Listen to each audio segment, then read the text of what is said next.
Hi hello ನಮಸ್ಕಾರ ಎಲ್ರಿಗೂ. ಇವತ್ತಿನ ತಮ್ನೈಲ್ ಅನ್ನ ನೋಡ್ತಾ ಇದ್ದ ಹಾಗೆ ನಿಮ್ಮೆಲ್ರಿಗೂ ಗೊತ್ತಾಗಿರುತ್ತೆ. ಇವತ್ತು ನಮ್ಮ ಮನೆಯಲ್ಲಿ ವಿಶೇಷವಾದಂತಹ ದೇವಿ ಹಬ್ಬ ಇದೆ.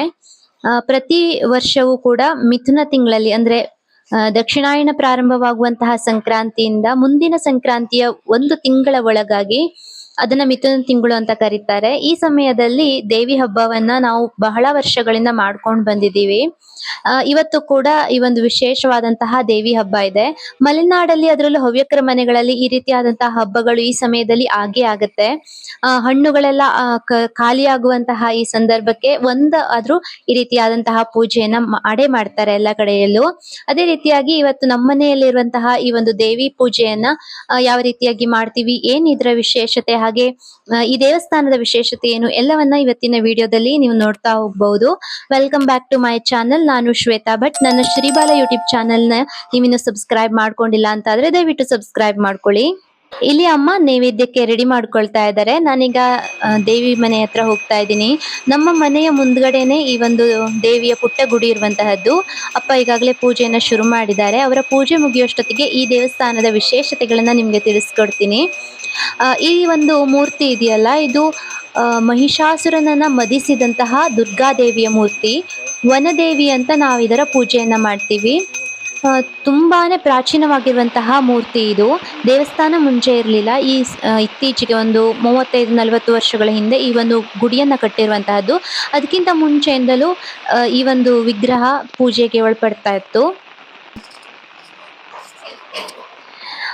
ಇಲ್ಲಿ ನಾವಷ್ಟೇ ಅಲ್ಲ, ಊರವರೆಲ್ಲ ಬಂದು ಹಣ್ಣು ಕಾಯಿಯನ್ನ ಮಾಡಿಸ್ಕೊಂಡು ಹೋಗ್ತಾರೆ ಈ ಮಿಥುನ ತಿಂಗಳಲ್ಲಿ. ಹಾಗೆ ದೀಪಾವಳಿಯ ಮರ್ದಿನ ಅಂದ್ರೆ ಬಿದಿಗೆಯ ದಿನ ಸಂಜೆ ಇಲ್ಲಿ ಉತ್ಸವ ಕೂಡ ನಡೆಯುತ್ತೆ. ಅದರ ಜೊತೆಗೆ ಮಕರ ತಿಂಗಳಲ್ಲಿ ಕೂಡ ಇಲ್ಲಿ ಹಬ್ಬ ನಡೆಯುತ್ತೆ. ನಾವು ಕೂಡ ವರ್ಷಕ್ಕೆ 3 ಬಾರಿ ಹಬ್ಬವನ್ನ ಮಾಡ್ತೇವೆ.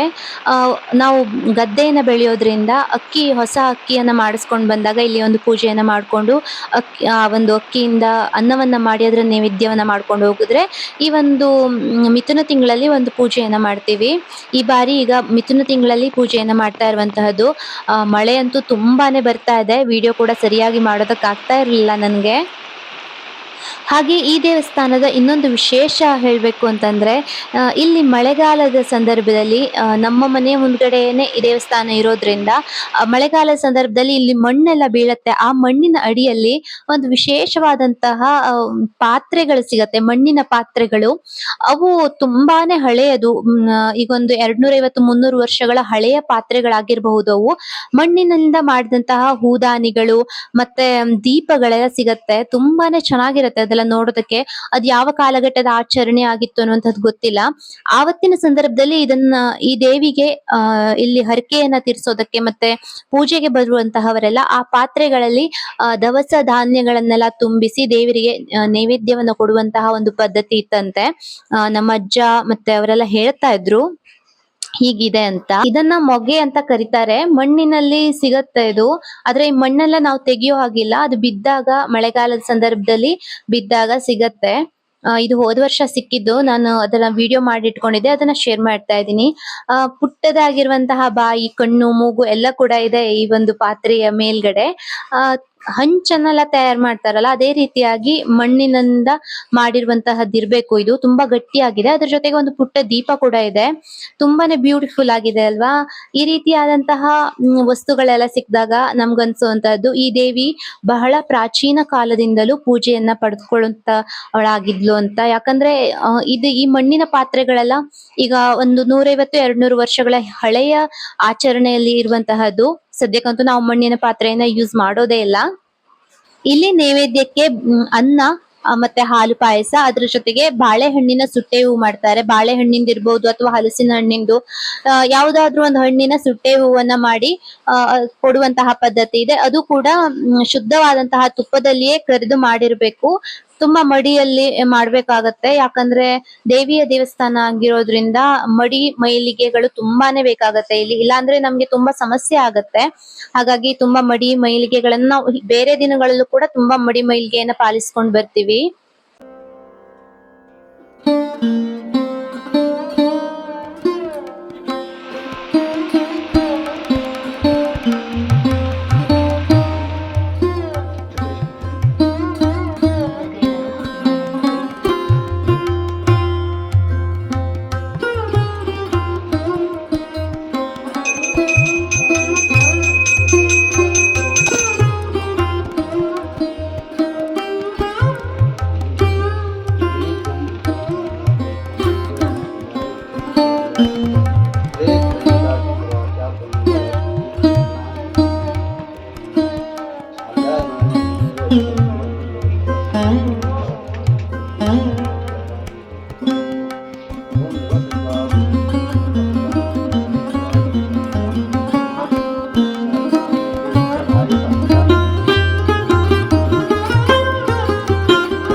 ನಮ್ಮ ಮನೆಯ ಮುಂದ್ಗಡೆನೆ ಇರುವಂತಹ ಈ ದೇವಿ ದೇವಸ್ಥಾನದ ಇತಿಹಾಸವನ್ನ ನೀವು ತಿಳ್ಕೊಂಡ್ರಿ. ಹಾಗೆ ಈ ವರ್ಷದ ಪೂಜೆ ಇದಾಗಿತ್ತು. ಭಗವತಿ ನಿಮ್ಮೆಲ್ಲರೂ ಕೂಡ ಆಶೀರ್ವಾದ ಮಾಡ್ಲಿ ಅಂತ ಕೇಳ್ಕೊಳ್ತಾ ನಾನು ಇವತ್ತಿನ ಈ ವಿಡಿಯೋವನ್ನ ಇಲ್ಲಿಗೆ ಎಂಡ್ ಮಾಡ್ತಾ ಇದ್ದೀನಿ. ಈ ವರ್ಷದ ಈ ಪೂಜೆಯ ಈ ಒಂದು ವಿಡಿಯೋ ತಮ್ಮೆಲ್ಲರಿಗೂ ಇಷ್ಟವಾಗಿರ್ಬಹುದು ಅಂತ ಭಾವಿಸ್ತಾ ನಾನು ಮುಂದಿನ ಒಂದು ಉತ್ತಮವಾದಂತಹ ವಿಡಿಯೋದಲ್ಲಿ ತಮ್ಮೆಲ್ಲರನ್ನ ಭೇಟಿ ಮಾಡ್ತೀನಿ ಅಂತ ಹೇಳ್ತಾ ಥ್ಯಾಂಕ್ ಯು ಫಾರ್ ವಾಚಿಂಗ್.